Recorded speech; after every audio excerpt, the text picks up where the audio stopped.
welcome to a new video. I apologize for the noise in the back. For me, it's more like music because here's the background.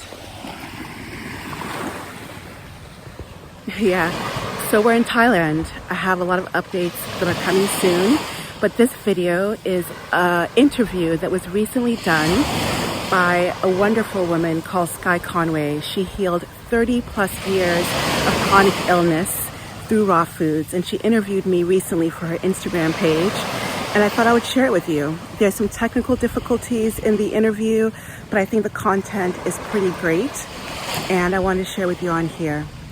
If you're new to my channel, welcome.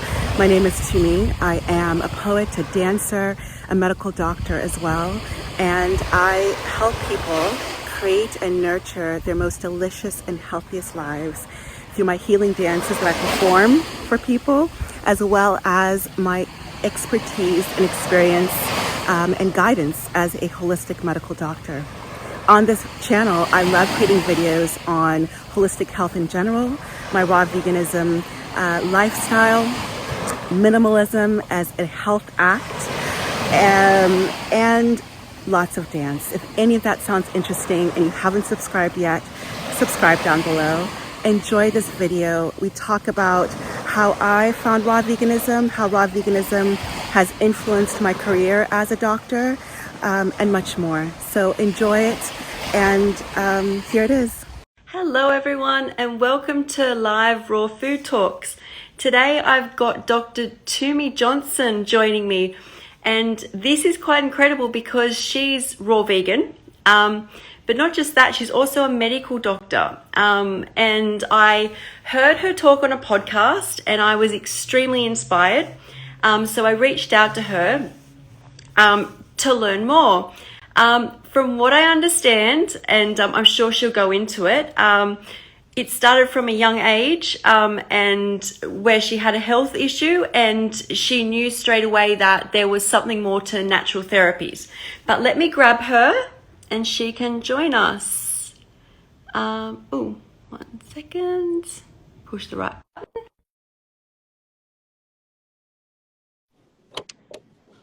And we can listen to her story. I'm really excited about this. Hello. Hello. Hi, Sky. How are you? Can you hear me okay? I can hear you great. Can you hear me? Yes, it's lovely to connect with you here. It is amazing. And first of all, I want to ask, how is Thailand?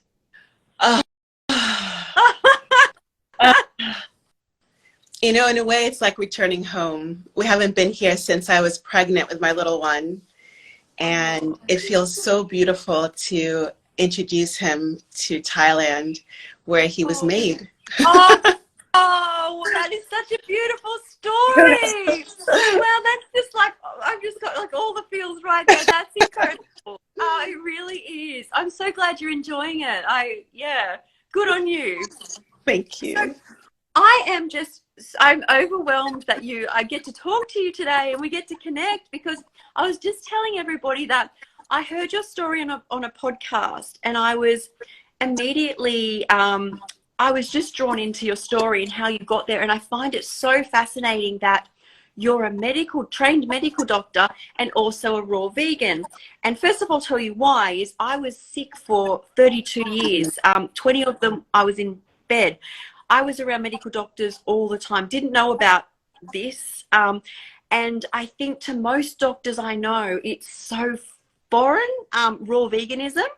So when I found you, I'm like, this is amazing, because first off, I think medical doctors want to help the world. They want to help people. And it's just they've never been trained down this way. So it's absolutely, I'm really, really happy I get to talk to you. And yeah, so how did you, first off, find raw veganism? So first of all, Sky, thank you for having me and for inviting me. I'm so excited to share with you and everyone here a little bit about my story. So the way I found raw veganism, it's so interesting. I'm not sure where to take it back to, because for me, raw veganism is almost like a remembering. That's how it felt when I found it. It was like, oh yeah, a returning home in a way. Yeah. But I'd never experienced in my life. But when I found this lifestyle, I finally felt like I could exhale, just rest.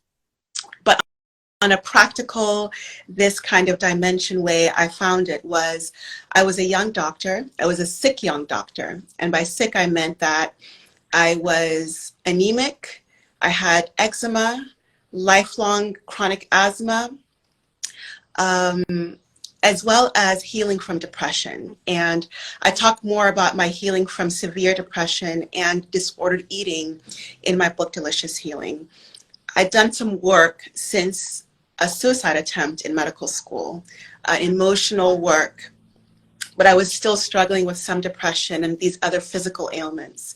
But I was thriving in terms of my career. I was doing well as a doctor. I loved the work I did, but something always felt a little bit missing. I was living in New York City at the time, and I was split in the sense that I would go and do work as a hospitalist, as a resident, medical resident, which means I finished medical school, and now I was a training doctor. I was a doctor getting more and more experience. But then I would also, whenever I could, was in the dance studio. I was dancing and applied and got into a dance company in New York City, contemporary ballet. So I had this like split world where I was doctoring and dancing, dealing with a lot of physical issues. And long story short, all my life I'd wanted to work with a group called Doctors Without Borders. It's a relief organization, European-based, but works all over the world. They did some work in my home country of Nigeria way before I was born, and I always wanted to work with that organization. And so I applied and I was accepted. And so I went to work as a field doctor in Niger, in West Africa, in the desert, working literally, Sky, with starving children and their mamas. Wow. Now, my training is in internal medicine, which means my focus is actually adults, not children. Oh. But I'm French speaking, and they needed a French-speaking doctor, and they said, "You're not a pediatrician, but please come and work with these with these children and their mamas." Many times when you're working with children, you're working with their mamas, right? Yeah. That's a whole other story, a whole incredible story I could share about. But what that did, which relates to your question, is that year showed me the power of food. Because up until then, I knew about diagnosis, I knew about pharmacology, I knew about anatomy and physiology. Like I was trained really well in that. But nutrition, abysmally little training. And I went to a top medical school in America. And in this year, as a field doctor, I got to see starving children with sunken cheeks or bloated from kwashiorkor, both malnutrition diseases, just bloom into life just by giving them the right food.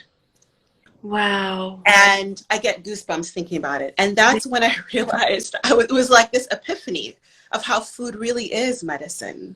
Sure. And so I came back after that year and looked at my life and looked at my diet. And at the time I was pescatarian. I'd read a book called Diet for a Small Planet, like when I was 12 or 13, and stopped eating meat except for fish. But I was still doing dairy because I didn't make the connection at that point. I looked at my diet that was pescatarian, very processed, lots of dairy, and I thought, I have to do something about this because now I saw the link between food and health. And I just dove into the research. Amazing. I dove into the nutritional research. I got further training in nutrition through multiple organizations. Wow. I went into integrative holistic medicine. The board of integrative holistic medicine did more training in that. And Sky, when you do that, it's inevitable. It's whole plant foods in their most unprocessed state.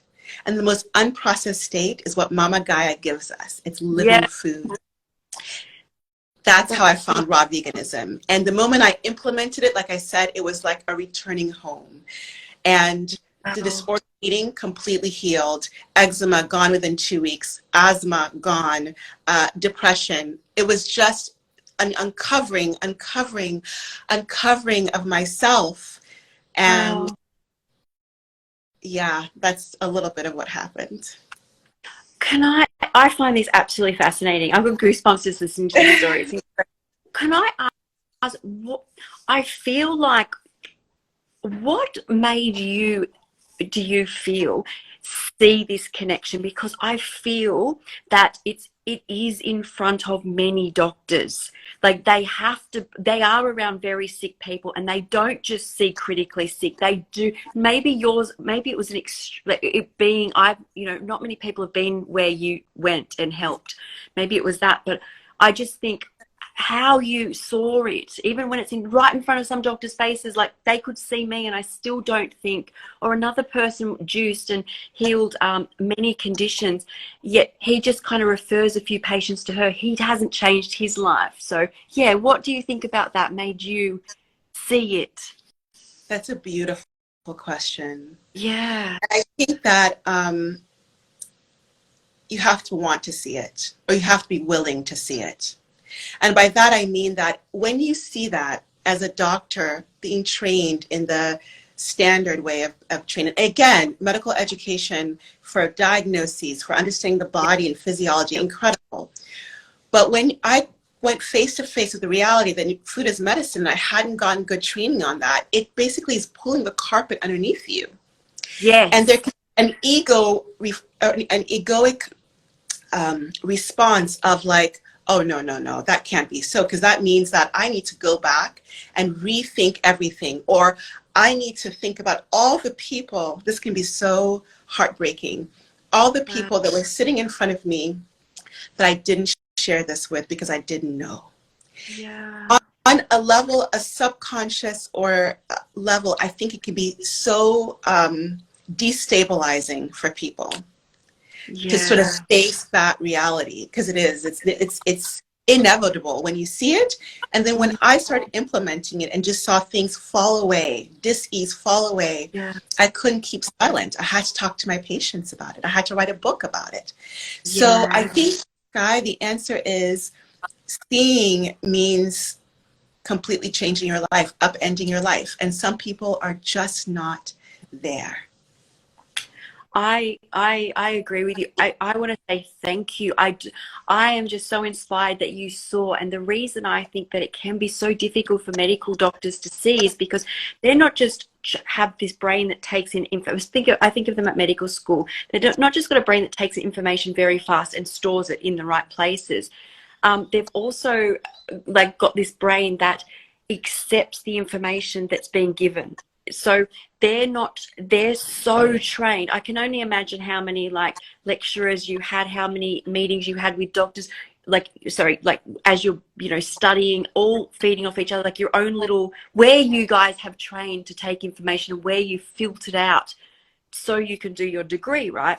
And then you come into the world and then you see someone, I don't know whether, I don't want this to come across the long way, it takes a lot of humility for a person to look at somebody who is malnourished, very ill, and realize they're teaching you, like you've actually learnt from them. You can't go in with that, right, this has got to be fixed, this has got to be fixed, and the doctors fix it, right? They do, but it's only that I could go into it later, but doctors can save your life, but they don't make you thrive. So that's what I truly believe in they will, and very grateful for what done. But so I find a lot of humility, and I'm just so grateful for your heart, really, because that is is where you went, right? Because you're right, all these doctors would have to, and what I find fascinating is with all their knowledge, what the world could be if they did go back and do, say, it wouldn't be that much because they know anatomy and physiology, like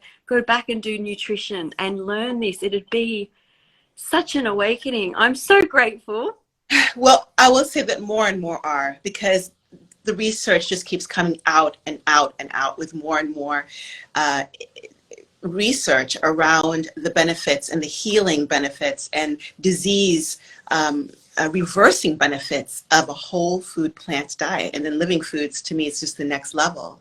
So I think that the writing is on the wall, and it's been so beautiful to see some of my colleagues, people I trained with, who are now vegan or trying plant foods or prescribing plant foods also to their patients. And so I have hope about it, because I think, like you said, most doctors have such an altruistic they want to help.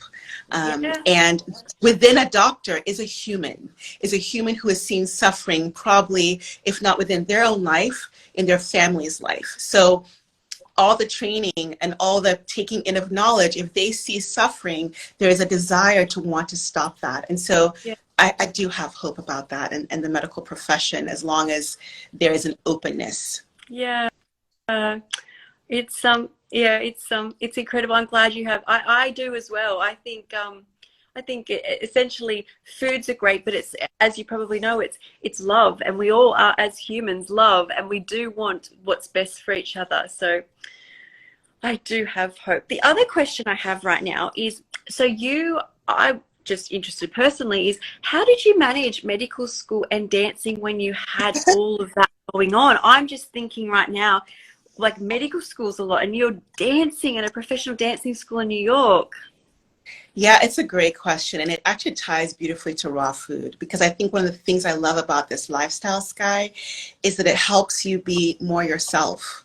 Yeah. And the way I put it to people who ask me this all the time, they're like, how do you, because I still do it. I'm a professional dancer and a doctor. How do you do those things and do them well? Is I answer, I'm a better dancer because I'm a doctor, and I'm a better doctor because I'm a dancer, because that's me. I have friends who are research-focused doctors, and that's it. They just are laser focused on that, and they're incredible. I have wonderful dance colleagues who are just dancer. All they want to think about is dance. But because these two parts of me as a physician and dancer are so powerful, it's important for me to honor both of them. It wasn't a hobby for me to be a doctor. It's not. It's not a hobby for me to be a dancer. I have other hobbies. These are my professions. And so it's been a journey also of bringing them together in a way that's beautiful and integrated. And it showed up actually in Africa when I was working with those children, because every morning I would get up before dawn and dance for like 2 hours to keep my skills up, because I knew I was going back New York City to dance for the company, but also for my sanity and for my well-being. And then I would go to the hospital. And at some point in that time there, Sky, I realized that I need to bring the dance to the children. And when I did, and I can go into details about how that happened, the amount of time a lot of the children were staying in the hospital dropped tremendously. Art is medicine. And art with the intention of healing is powerful medicine. And that was the moment, one of the moments I realized, oh, it's not I'm a dancer, I'm a doctor in two closets. It's bring those things together. And my dance is now part of my medicine. So I create now healing dances where the person doesn't have to dance if they don't want to, but just watches the dance pieces that I create for them to instigate and propagate their healing. And it continues to be an honor to create these pieces. And it's really a coming together of my medical profession and my dancing. Yeah, it's so true. I just want to step back a bit here, because where you say you are dancing and you are a doctor, part of me, and maybe it's just my intuition, I feel you found raw foods because of that. I have no proof to put forward to you, but I danced up until I got sick at 8, and then I started again this year, and up to dancing 8 hours a week. And it's like dancing the trauma, like, because I was obviously stuck in all pain positions. That is in your memory. I can literally feel myself pulling that out, and I feel I'm so whole because of the art, because of the movement, and then because also of like raw foods. So I think it's just, and to bring that to the children, it's laughter and happiness and joy is the best medicine, isn't it? Absolutely. Because what happened is when I brought the dance, I brought the dance to the mamas. I hired a griot who would come and start playing music, and the mothers who were, imagine you bring your child from your small home to strangers who are putting, they don't know, foreigners who are taking care of these children who are dying. The mothers were depressed. They were so down. They felt dejected and isolated. Then they would hear the griot. They would hear music they understood. and they would come out and start dancing. And when the children saw their mamas finally smile, right? I can Right? only imagine, yes, especially because children take on the load of their mum as well. So once mum feels safe, Absolutely. they feel safe and free. That's incredible. So can I just step back a bit, and how did you get through all of that with the eczema and with the symptoms that you had during medical school? And it seems like a lot you were able to accomplish a lot before you found raw foods, but you were quite unwell. Yeah. So I talk about in Delicious Healing because I accomplished a lot, but I was suffering, especially mentally. I was doing really well in terms of my grades and you know, being in a great medical school, had wonderful friends, but it just shows you again that the human being, we can tolerate so much. That's what I'll just say. But it doesn't mean we're thriving. I wasn't thriving because I wasn't fully really honoring myself. I had really bad, what's the word? Boundaries. I wasn't good about honoring healthy boundaries. I talk about that in the book because it's all connected. It's all, your skin is our biggest beautiful boundary. Yeah. And when we dishonor boundaries, it shows up in our body. And I think that's one of the ways eczema showed up for me. Now, the dairy didn't help. And there are many, as a holistic doctor, I can point to the emotional and mental and physiologic and cellular reasons for the eczema. But that's just to give you an example. As I was doing okay on paper. I was doing great on paper. Yeah. But I was,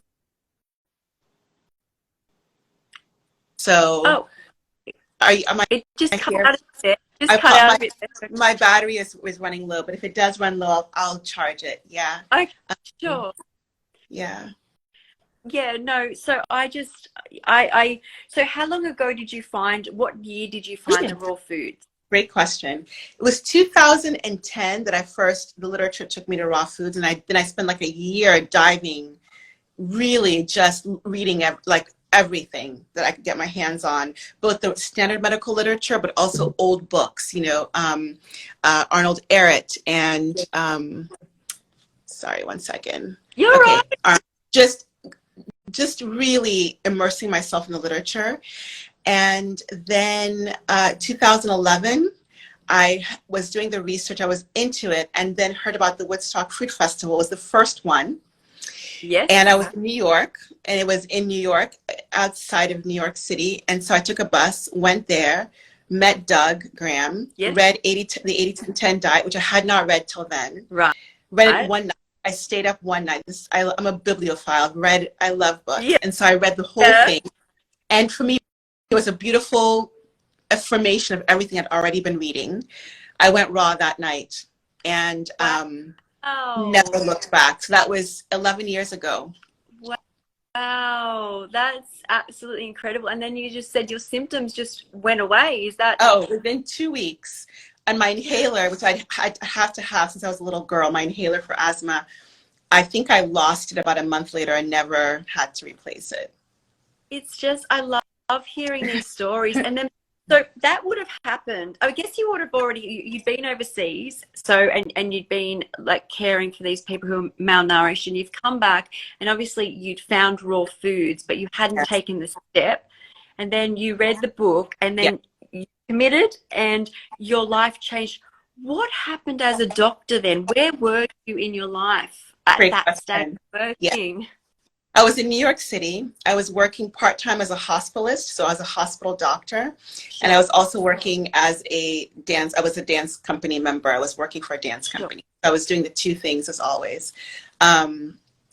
Changed my diet. And the moment I saw the changes, I was like, uh-oh, because I knew I'd have to change my medical career.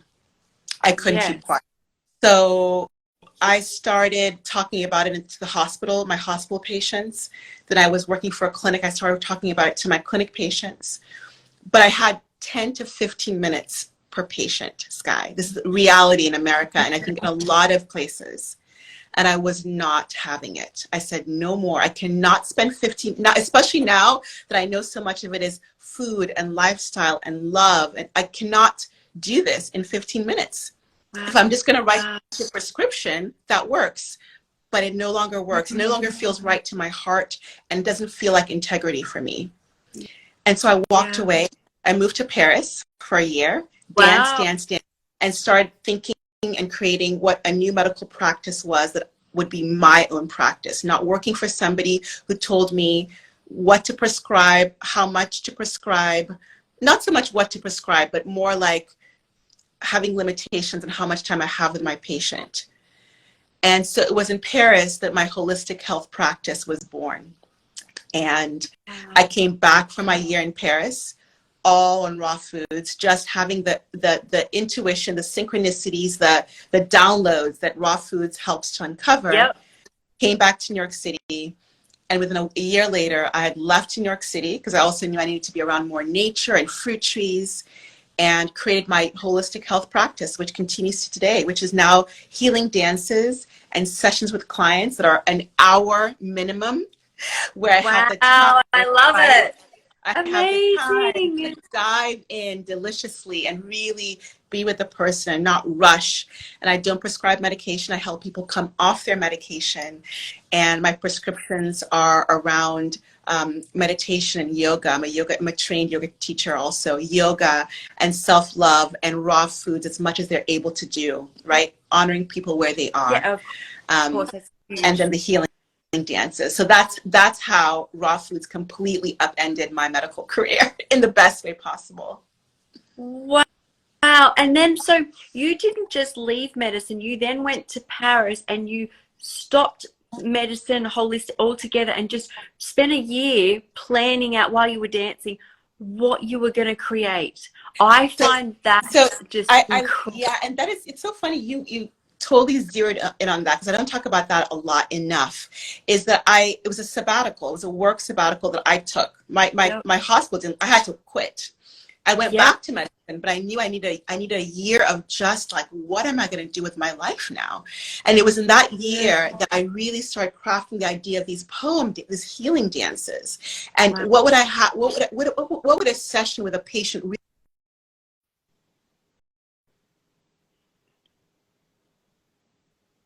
Hello? Can you still hear me, Sky? Yeah. I can hear you, definitely. I'm just mesmerized by what you're saying. Go on. So it was, and I think it's a beautiful thing you zeroed in on, because I gifted myself. I realize that now. And I just thank myself that I gifted myself a year away from something that I loved so much. I love my work, even as a hospitalist and working. I had to leave the dance company. So I left all of that, was in Paris, taking dance classes, studying some more like herbal medicine, but mostly I was just sitting in the parks, breathing and meditating and crying and praying and thinking, what am I going to do with my life now? But it was such a beautiful year, because it then, giving myself that space, allowed me to then create what would be even a more aligned career and work life for myself. That's amazing. The reason this stands out to me so much is a lot of people ask how I got well, and I help. I'm a disability support worker. So I work with people with a disability and do support coordination, and I help them with their lives. And I used to be disabled, and a lot of people, not just people I work with, is they want things like, they want to do many things, like they may want to travel, or they may want to I don't know, go to a course or something. But no, not many people, and I believe this goes for everyone, it's just I've noticed this recently, realize the value in taking time for you and getting what you love about you, right? We come up as little children in school, we're doing what is kind of imprinted on us and our parents. And I say this because when I got well, because I just got out of bed, I got my routine down pat. And then you bring that love and that, like, and everything that you nurture about you and your little space and your community, you bring it to everything you do, any course, any trip. And I just think that's just amazing, because you have to let go of what you know and sit with yourself in a park. Like, you literally, it sounds like some of the things I did getting well is you do that, and you're gonna be here for a long time. Most people are gonna be here for like a long time, at least another like 40 to 50 years, right? So in that time, if you've taken time out to find you, imagine what the rest of the years could possibly be like. So well put. So well put. And it is. I think it's also like this surrendering and letting go of labels and shoulds. And I had to let all of it go. But by letting it go, you then uncover or discover even more incredibleness. But you have to be willing to sort of take that, let it all fall in a way. Yeah, and look, so you took that year and then you started your own practice in Paris. I started my own practice in New York. In New York. I mean, in Paris, I was doing kind of like on the side, because there was a landlord I had who was a professor at the Sorbonne, and she wanted to lose some weight, so I started giving her some advice, and so it's like it started already. And I created my practice actually so that I could then take care of people all over the world, and that has served me so well, because now I'm location independent, and that was so helpful when I met my beloved, because he's from Slovenia. We met in Thailand. And if I had been tied to a practice or a dance company in a certain place, that would have been much more challenging. But I had, by that point, crafted a life where I could do my dance work and my medical work basically everywhere. And he gave me the added motivation to do so. Wow. Oh, it's like a win-win-win. It's something that happens with raw foods, isn't it? Absolutely. So you got your practice. So what sort of, you kind of touched on it, but how different is it from when you were a doctor? You kind of touched on that as well, but I'm interested, do you always use raw foods? Do you use sometimes herbal medicines anymore, or it's always meditation, yoga? Great question. Yeah, what goes on there? Yeah, it's funny because it's this beautiful alchemy. And so what it really is for me is a deep listening.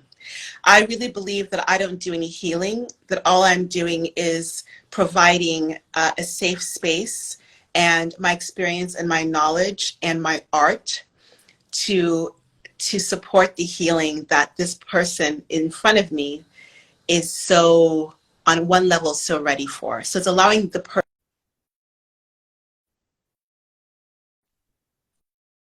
Oh, it's just cutting out a little bit.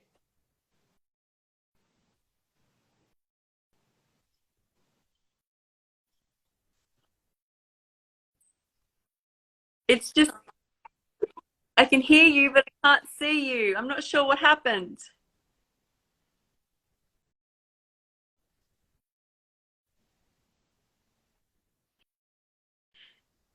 You there?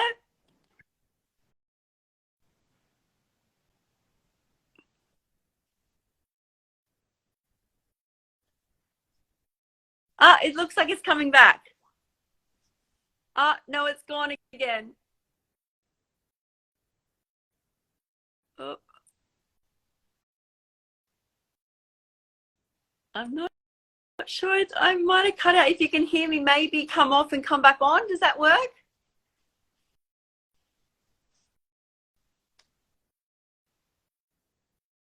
Oh no. I think I've lost her. I'll give her a second, because that's absolutely an incredible story and journey. Ah, okay. Do you want to see? Ah, it looks like it's. Oh, if you can hear me, do you want to come off completely and come back on and see if it disconnects, and then I can put you back on? It seems like it's frozen.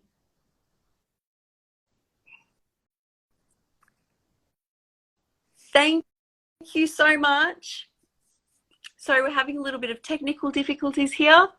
I hope everybody's liking this. It's absolutely incredible. It's such a breath of fresh air to hear somebody that's actually been through medical school and also sees the power of raw foods, has been on both sides and is choosing to use the power of raw foods to help people. Oh no, I think it's hanging still. I might have to end it. And wait, she's left. I'll see if she comes back and we can continue.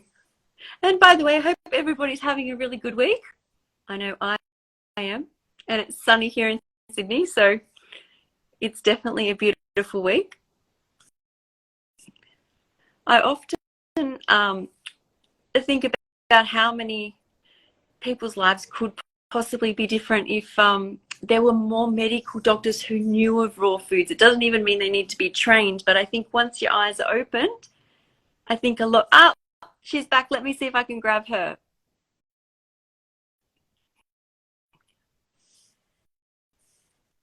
And see if we can go back into the live. It's always fun with technical difficulties. Hello. Hi. You're back. There you are. You froze there. I left Instagram, came back on. I think there was some sort of glitch. Can you hear me okay now? I can hear you. It's all good. You're all okay. back. And I missed everything you said about how your practice or how you treat patients, like the modality that you apply. Yeah. So I was starting by saying that for me, it's about deep listening, and I bring a lot of tools from my doctor's bag, so to speak. So first is diagnostics. I love to, if people have it, if they've gotten blood work or test results, really go over that with them, because there can be so much pearls there that people don't understand, and people don't get explained well what the numbers mean. Not just normal and abnormal. There's more to it. There's so much nuance. So going through that, the test results, and then from that point of view, getting a beautiful diagnosis, because there's usually an underlying cause to issues. It's usually lots of different symptoms. What's the underlying thread? Not just from the test results, but from your story, from everything together. What's the underlying cause? So getting that very clear. And then once we do that, then I usually work with people to create a holistic plan that they resonate with, that incorporates nutrition and lifestyle more than food. So that might look like meditation, movement play, I like to call it, not exercise. Definitely self-love and self-care practices. It might.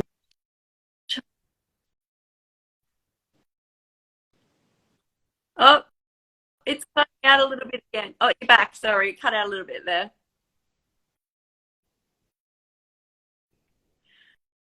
Oh no, I think I might have lost you again. Hi. Sounds like it's Hi, cutting sorry, out. it cut out a little bit. It cutting out a little bit, so I missed a little bit. I heard just it cut out and then I went to herbal medicine. Yes.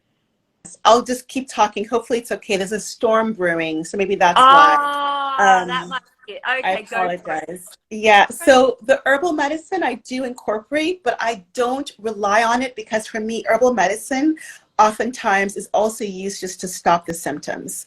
And I don't believe in relying on herbal medicine, but using the botanicals and using Mama Gaia's chest box, when needed to help transition, but really underlying using lifestyle changes and nutrition changes and a whole recalibration of your paradigm to change your life from the inside out. That's how I work with clients and patients. And I love it so much. My one-on-one sessions, I'm usually really booked. So that's another reason the healing dances have been so great, because it's a way to reach more people. And that pairs a dance that I create for a certain issue. Digestion is one I made. Your immune system is another one I made. And then that's paired with a lecture, holistic health lecture from me, where I talk about how to address this thing using nutrition and lifestyle and breath work and yoga and all these things. I bring that together in my healing poem dances to have more of an impact, because I can't see everyone one-on-one. Wow, I'm going to have to look at these healing dances, because I'll send you one. Yeah, I'd love to see them, because the next question is, I guess, I healed very, very quickly, and I was very, very ill. But what has become very apparent to me is that, you know, when I started to be able to run, it's not that I can't run. I mean, the limbs hadn't moved, so I'm very cautious to take it easy. But when I start breathing faster and I get hot, every time I've breathed fast and hot for the past, 20 years, has been like almost my body's been in distress. So it's like you can feel not just the memories, you can feel when the esophagus gets tight, it triggers all sorts of things in the body. And I have to keep checking in that I'm safe, I'm okay, I keep running, everything, there's nothing serious going on. And I've worked through a lot of this, but I believe you're onto something here, because even like, it's like once you heal what you see, just say you have a sore on your face and that does heal, there's a lot of stuff trapped inside of us. And just to go further, do you believe a lot of it is lifestyle or genetics? What are you seeing in people? Are you like, what do you see a lot of the time? Great question. Genetics are, I think it's a terrible analogy I've heard, but it works to understand it, which means that when people say my mother, my grandmother, my uncle had this issue, most of the time it's because they've inherited the lifestyle of their mother and their uncle and their grandmother. Right. That's what's inherited more than anything else, or even the thought pattern, the limiting beliefs, right? My mother told me this thing and I take it in. Yeah. Real genetic issues. What we're finding in science now is even the truly genetically inherited things are almost like loading the gun. I hate this analogy, and pulling the trigger is when you then have the lifestyle that just supports the predisposition, for example, to some of these issues. Right. So epigenetics is what I'm getting at. The fact that you may have genes, but you express them differently based on where you live, how much fresh air you get, what you're putting into your body, the thoughts you're thinking, how much movement, play you're giving yourself. All of that will absolutely change literally the chromosomes and the expression of those chromosomes. It's incredible. So when people come, and this happens so much, my mom, my Bob has this. I try to say with lots of love and understanding, you can change that story. That story can be changed because so many of us feel powerless to change things because it's in my family tree. But epigenetics shows us that lifestyle and your choices and your thoughts and your patterns can absolutely shift what you experience in this life. It's so, what you were just saying, I'm doing like aha moments right here, but what you're actually saying, we are actually taught at school that a lot of genes are not expressed unless, even something like, let's just say lung cancer, you smoke, there's more chance of getting the lung cancer, right? So we're actually taught that it's like that seeing, like how I said before, how you saw that the raw foods worked. It's funny how sometimes, I don't know, I feel really inspired listening to you because I'm very aware that you see a lot of patients, you've seen them before you were raw, while you're raw. So this is all like, oh, wow. But a lot of people, it's hard for them to see that it's I hate to say it's simple, but it is simple. Like, because a lot of people in their own heads get it very complex and very, no, it can't be me. This happened in my family. I was born with this and this is broken. And it's like, no, there is hope and it is in you. Yes. And for me, empowerment is one of the biggest things that I do in my work, is to understand what a powerful being you are. Because so much through what we've been told verbally or through what we've been told subconsciously has been to strip us of our power, especially people who suffered. If you've gone through illness, there's been so many, right? So many moments of just complete disempowerment or being felt demeaned, almost not seen as a human. And so much of my work is reminding people of their incredible power and their intuitive wisdom. And what I think raw foods does, again, to the level that people are able to do, and I really believe in a gentle approach with that. That's a whole other conversation we could have. I'm a very big believer in a gentle, long-term approach, as opposed to what I call detox and retox phenomenon that I see so much. When we do that, people are then able to feel, really feel, not just think, feel their power. Yes, I can't agree more, because I'm just thinking of myself here, is all the self-empowerment, it almost, let's just say it as it is, it couldn't go in because I was so blocked up. Once I got the raw foods into me and this all cleared, I can get the empowerment words and the love in, and that's what we need. Like, it's raw food, like, gives us this body to vibrate. And if I always give the analogy of an aerial, so you get an aerial that's covered in rust, it can't pick up any frequencies, right? Or it can't feel it. If you feel anything, it can't get the radio frequency in. Once you clean that, and that's like raw foods keeps us healthy and clean, you get the signal going through like a clean aerial, and you can pick things up that you never knew were there. Oh no, I think I lost you again, or you're having a frozen moment. Oh, no, I can't hear you. Oh, yeah, yes, I can hear you. You're back a little bit again now. Oh, you can hear me. I can't hear you at all. You're kind of frozen again. I'll give you a few seconds and see. Oh, what an absolutely incredible talk.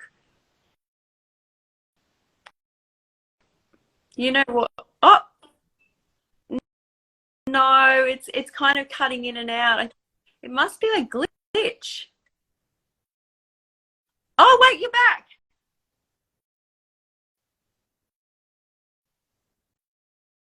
Oh, you've gone again. Oh.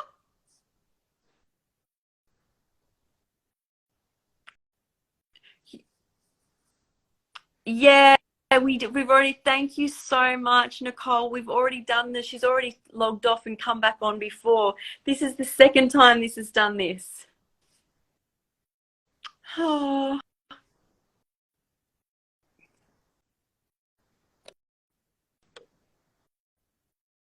Let me see. Yeah, we did that, Nicole. Thank you. She did that and she came back already. But what we might do is, not sure if she's still there or not, I might end the talk here, and then I'm really hoping she'll come back. I know she's in Thailand at the moment. Dr. Tumi is in Thailand, but when she gets back, maybe we can do another talk where we finish this. Oh, unless she's going to come back, let's just see. I don't want to ruin her holiday either. Let me see. Up. Let's see if you come back. Oh, good. I love your determination. It's inspiring even more. Oh, there you are. Oh, I'm so sad about this storm. I think what this is telling me is I think next time I have to go to one of those like specific co-working internet, is because I had great signal, but we just had so much problems. I apologize. I'll have to do better. No, thank you for coming back. Thank you so much. We were just talking about how like the frequency, raw foods allows you to feel the things like I think of all the like the modalities that you were talking about, like dance and meditation and empowerment. The way they hit when you're on raw foods is like completely different. They shift things inside of you. It's magic. I think that raw food, I was just thinking as you're saying that, my experience with it is that, again, it's more of an uncovering. It's just lets you feel, which we're all supposed to be feeling. We just, I can speak about, for myself, I used food for years to not feel.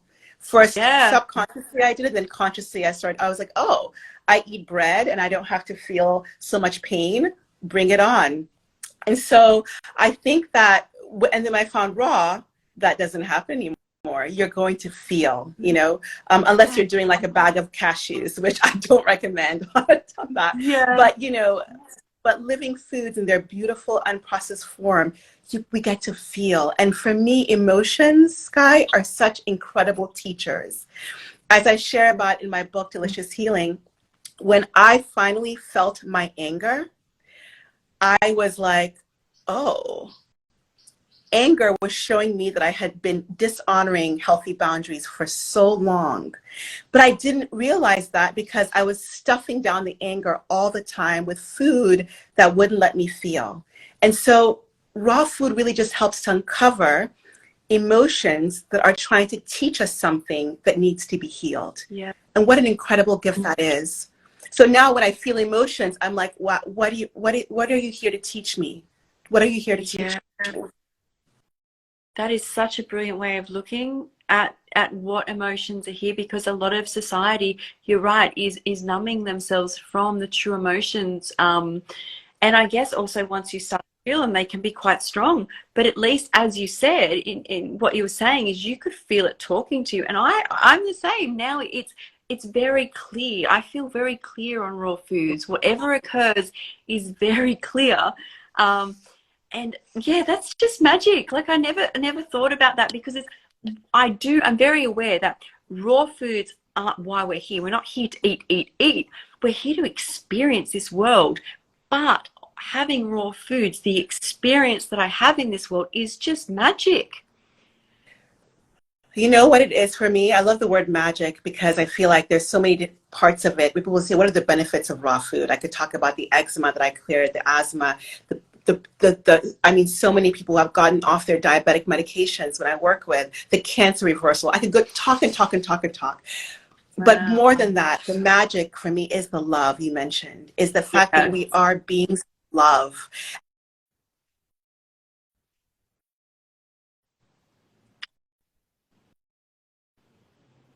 Oh no, it stopped again.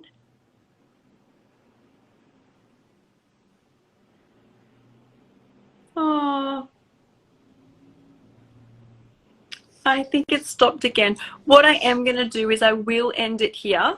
It is absolutely brilliant. I'm so hoping. Oh, wait, you're here. I keep saying I'm going to end it and you come back.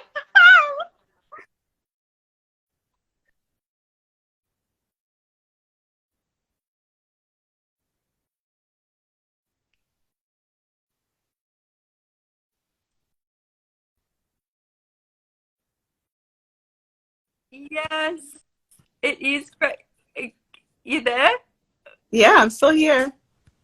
I would absolutely love if at some stage you would come back and talk again, because it's absolutely incredible. I mean, I think there's many topics you said you could talk on, and I could dive down those with you, because it's just so incredible. And the experiences when you talk about, you've seen cancer heal, you've seen people come off diabetic medications. But then once again, these all seem to people probably like miracles, right? But I love how you're bringing it back to love. I think like it's, you know, I'm not saying that's it's as simple as that always, but truly amazing. Yes. I don't think you can hear me anymore, so I'm just typing. I write I love can is hear the you. ultimate. I can hear you. Oh, I can good. hear you. I can Good. hear you.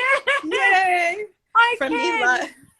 Yes. Love is the ultimate true medicine because it's who we are. Yes. And so anything, when we're trying to be whole, when we're trying to heal and wholeness are the same thing. It's really about getting back to who we are, which is love. Yeah. Oh, that's so beautiful. I'm so glad we ended on love. But Yes. thank you so very much. And Thank what's you, your book? Sky. What's your book called again? It's called Delicious Healing. You can find it on my website. You can find it as a hard copy or paperback, an ebook, or the audiobook. The audiobook is read by me, and any of those versions are out there. And it was a birthing of love. It felt like just a download from spirit to write this book and share it with the world. Oh, thank you so much. And I will link the website underneath so people can go and find your book. Thank you so much. And we'll definitely have to do this again soon. It's I would absolutely love incredible. that. Great. Thank you, Sky. enjoy the rest of your holiday. Oh, thank you. Thank you. Much love to you. Let's be in touch. Take care. And thanks everyone. Bye. Bye.